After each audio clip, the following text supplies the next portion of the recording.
Thank you. Okay, friends. So yesterday, we were talking about the topic of love, right? Unconditional love, universal love. When Shanu ma'am yesterday shared her experience of like how she decided to, I mean, she had a situation to be very furious and very angry, but she was aware to mold her situation and took a power in her hand, and she shifted her thought, right? So shifted her thought, instead of cursing that person, she blessed that person. So when she said it was so beautiful, but today I was thinking about Shiva only because Shivaratri is approaching. I was thinking about Shiva. So this is what Shiva is, right? Just like Shanu. Um, Shanu is Shiva. You know, when Shiva had the poison when the demons and gods, divine beings fighting for the nectar, right? The eternal nectar. So first came is hala hala. Hala hala means poison. So nobody was ready to take it, but Shiva took it and he kept it here only. So if he take inside, then the poison is going to create a effect in his body or in his system. If we keep it outside, it is going to destroy the atmosphere outside. So he has the power to keep in between, and he transformed that evil into the kindness and then the positive thing, right? So he had that control over, my dear friends. Yesterday when Shanu was explaining her experience, she did the same thing.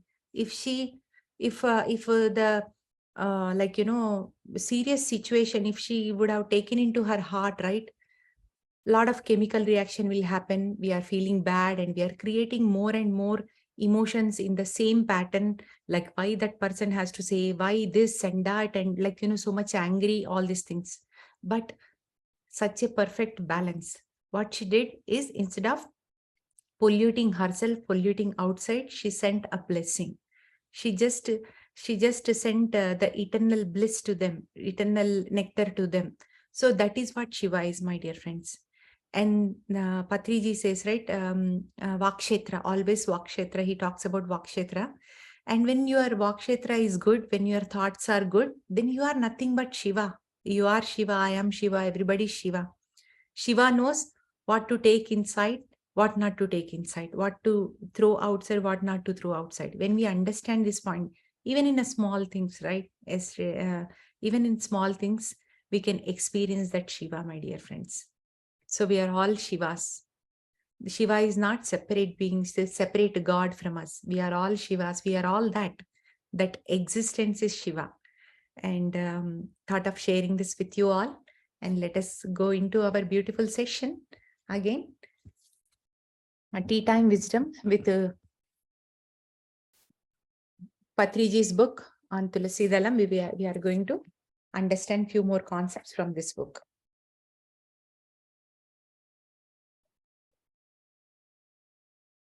So we are, like, every time when we open this book, right, so much knowledge and wisdom. Every page is saying that go inside and explore the treasures within you. Give me 1 second, friends. Okay, I'll come here. So the next chapter, what we are talking is on Tyagaraja Swami. So Tyagaraja Swami is a composer, and he sang so many beautiful songs, and devotee of Rama, Sri Rama. So he attained his Rama, Atma Rama. We called Atma Rama, right? Atma Rama is like, witnessing our own Atma and nothing but knowing that is a God. So he was like, thinking the God in the Rama form. So that's why the moment he realized his Atma, he is saying that Rama. So what Tyagaraja is saying is, Nidhi chala sukhama. So the question mark, right? Is the treasure treasure gives us pleasure? Are the God, like Ramuni Sannidhi chala sukhama? So the going near to the God is giving the pleasure. So he's asking us, like, is the treasure, like, you have gold and you have jewelry and you have all the things in your life, is giving you happiness? Are going and staying with the God, being in that God consciousness is giving you happiness? So what is you are getting, how you are getting happiness? And that's what Tyagaraja Swami is saying. So Tyagaraja Swami is saying that how much a human being need in order to live our life, right? So all they need is like two meals and some clothes to wear and a shelter. That's all we need. Then why are we running here and there? Why are we pushing ourselves so hard to test ourselves that am I capable to do this or that? And to prove to do many wonderful things in the world. But do we really need that? Do we really need that? What really we need is like definitely two meals and then clothes and shelter. You can have that, and then you can constantly think about God and go inside. And also what Tyagaraja is saying is, always we must be we must walk on our dharma, even in earning. So whatever you earn with your hard work, right, you must enjoy. That means that, don't earn money in an illegal way. So whatever legal way you are trying to earn, you enjoy that money, but think once and twice and thrice that whatever I am working towards, like the effort what I am putting um, is really progressing me. So innerly, or external world and inner world, but mainly Tyagaraja saying is inner world. So in the same chapter, Adi Shankaracharya said, Ardham anardham bhavaya nityam nasti tatah sukha letas satyam.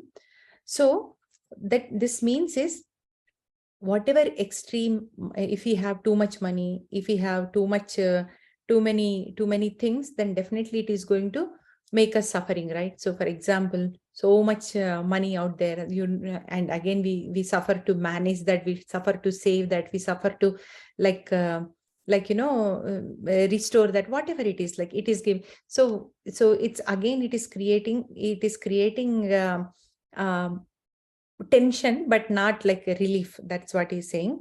And also in the same statement, what Shankaracharya saying is, Yallabase nija karmopatam vittam tena vinodaya chittam. So also he said, like, earn. Definitely one must earn for bread and butter and shelter. And whatever you earn, you must enjoy that. Are you able to enjoy your money to spend on yourself, to do greater things in the world, to like whatever you are passionate about? So if your money is not helping you to have that, then there is no point in earning so much money. That's what they are saying. And he's saying, like, always focusing, you are collecting your inner money, collecting your inner energies, and that itself will create outer abundance. We are learning these points from the beginning, right? So when we start increasing our energies inside, automatically the things will change outside. We will never be starving for food, or starving for bread and butter, or like, shelter, right? Always abundance is there, always universe is taking care of it. So then that's why Tyagaraja is always saying that, all nidhi, you have to earn inner nidhi than the outer nidhi. So let us see what is next chapter is speaking. And next chapter, Swami Vivekananda. And this is the conference which had happened in Chicago, if you can see here. And with Patriji, we were able to get on this stage. Patriji came in 2015 for the Global Spiritual Congress conference in Chicago, where Vivekananda Swami spoke. I guess Vivekananda Swami followers and their organization created an event where all the world spiritual leaders come and speak. So they invited PSSM, they invited Patriji. I went there and I spent great time with him there for 2 days. Beautiful meditations and knowledge and wisdom shared by Patriji was amazing. I did not see Vivekananda speaking on the stage, the spiritual talk. Everybody is so fascinated about it, right? But I saw Patriji speaking the spiritual truth on that stage, my dear friends.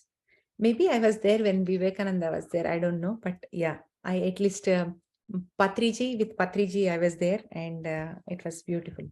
And in this chapter, they are talking about satsang and sajjana sangatya.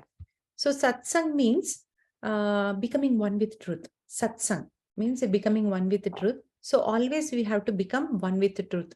The only truth is that we are consciousness beings. So whenever we are meditating, we are being with our own truth, my dear friends. So satsang means being with our own truth, and that is nothing but meditation. When we practice meditation, we are in touch with that consciousness, and the consciousness is the truth, right? So always have that satsanga every day you must be with the truth. And then other point what Patriji is saying is sajjana sangatya means friendship with like-minded people. Sajjana means all spiritual masters, I would say, like whoever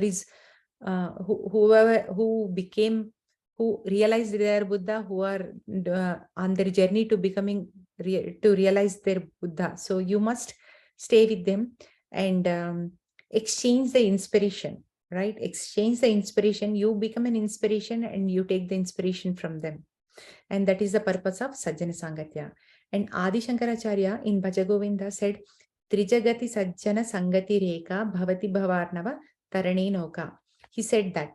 So wherever you go, you must do friendship with yogis only. And then only you will be able to gain the knowledge, my dear friends. Today, Suman Madam told beautifully, she was doing meditation and the knowledge part was missing in her life. So the moment she got knowledge, right, it is completed for her, yin and yang, male and female energies, and Prakriti and Purusha. So that's why it's so important to have that knowledge. Like when you are meeting, when you are doing Sajjana Sangatya, what we are receiving, what we are giving is only knowledge. So either we are taking knowledge or we are receiving knowledge. So Adi Shankaracharya is saying that, if you want to swim in this illusionary world, say swim into this ocean of illusions, one must be in the Sajjana Sangatya, be with the good friends, like like-minded people. Then you will be you will not be played with that illusionary effects. That's what this chapter says. And then also he's explaining about three types of beings. So let us understand what these three types of beings.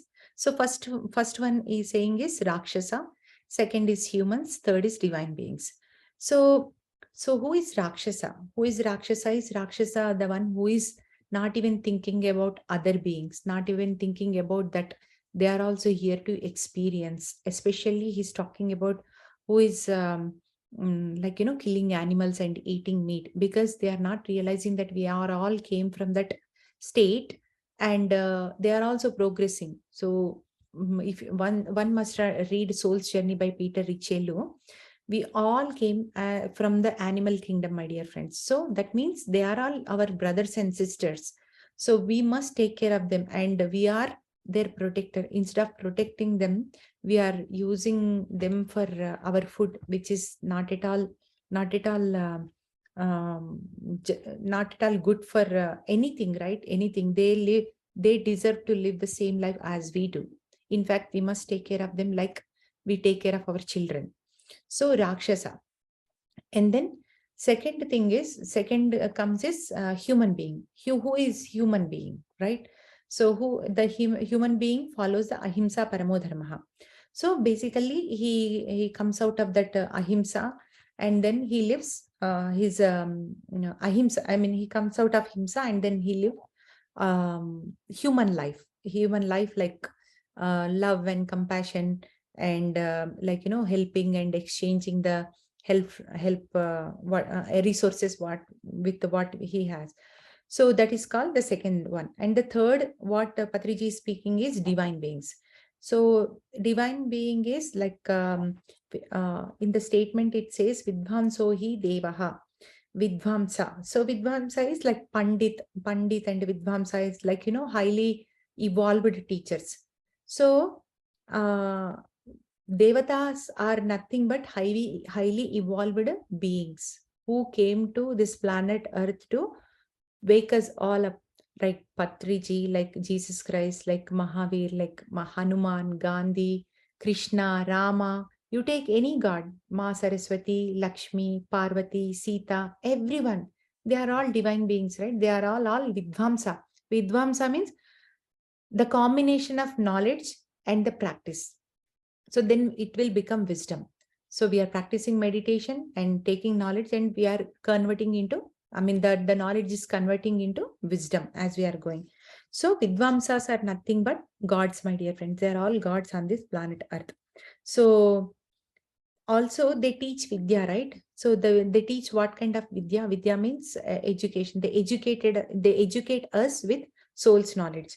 That's why they are equal to gods. They are gods. They are realized gods. We did not realize that we are gods. That is the only difference. So three types of characters. So first one must become a human being from the devil person. One must become human being, and then with our own with our own sankalpa, we must become a divine being.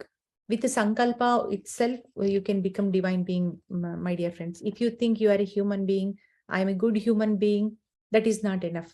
One must travel little up and then reach to the divine kingdom and become one with them.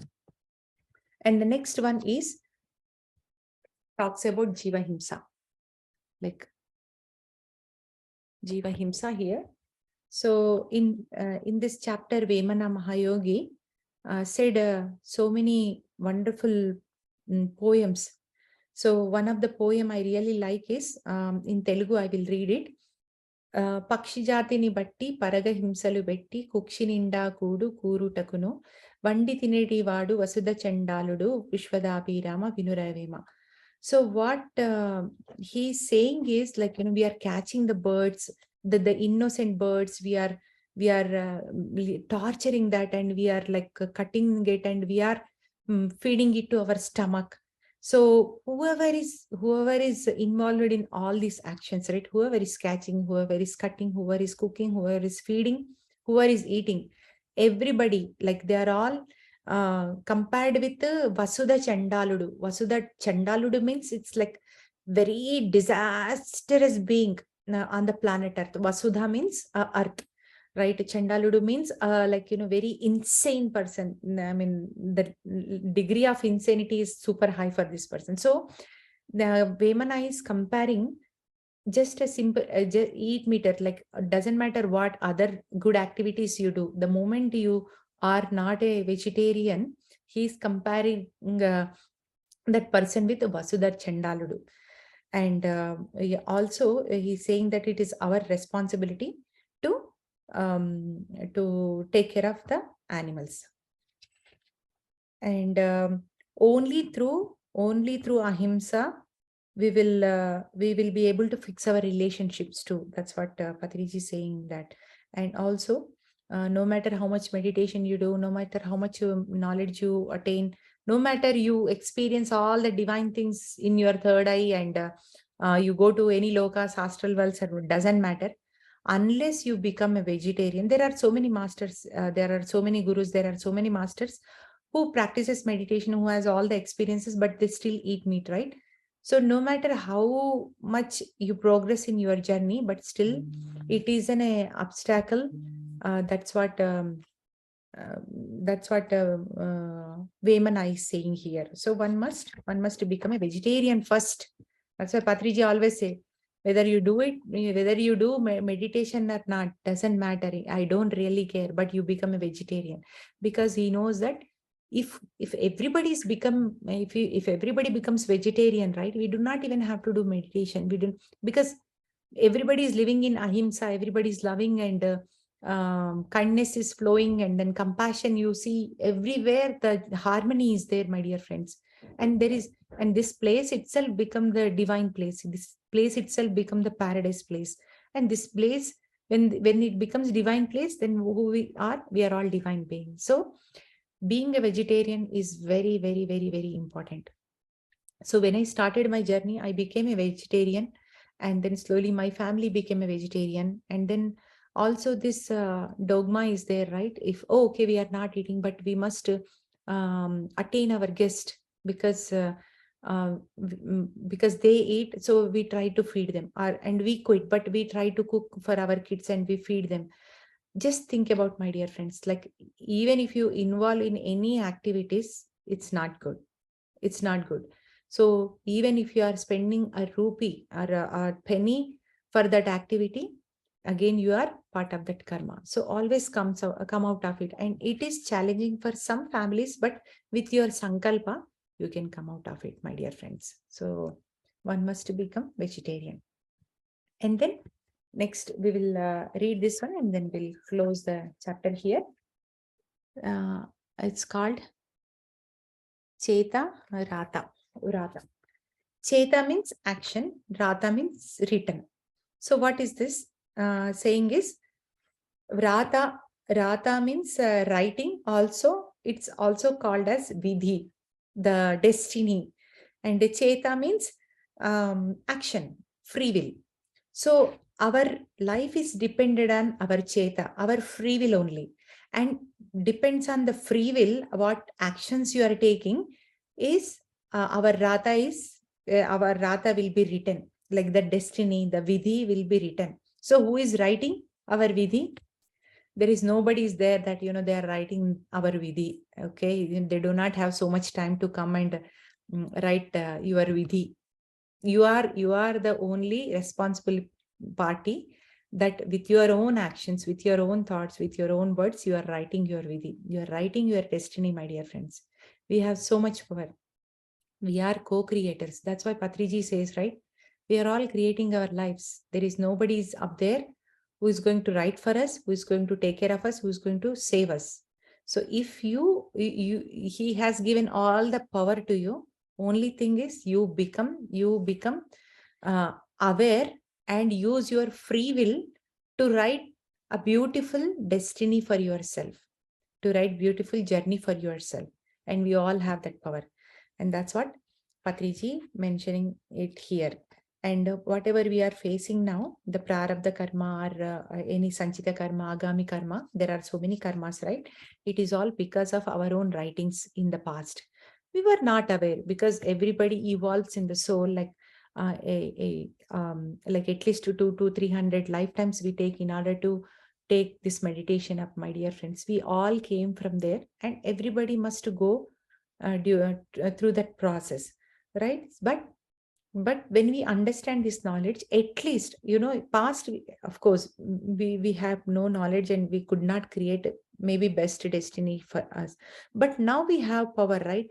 You may not see the results now, but it is going to create a destiny for next lifetimes too. Not on the planet Earth, but wherever you go, that continues, right? That the journey continues. So at least be aware and create, use your willpower in order to create best for yourself, best for others, and then automatically that will add up, and then you become the part of the divine soul, my dear friends. So the more you become clear and transparent and closer to the God, then you are in a process of merging with consciousness. So we must become that. So that is a message for today. And let us all go and practice meditation today. So the meditation what we are practicing, Anapanasati. In this meditation, we are sitting comfortably, hands into hands, fingers into fingers, gently closing our eyes and observing our own breath. Okay, normal, natural breath, and only focus here. Only this part. Make sure your breath is like going in, coming out, going in, coming out. That's all. Normal, natural breath, my dear friends. Okay. So let's begin.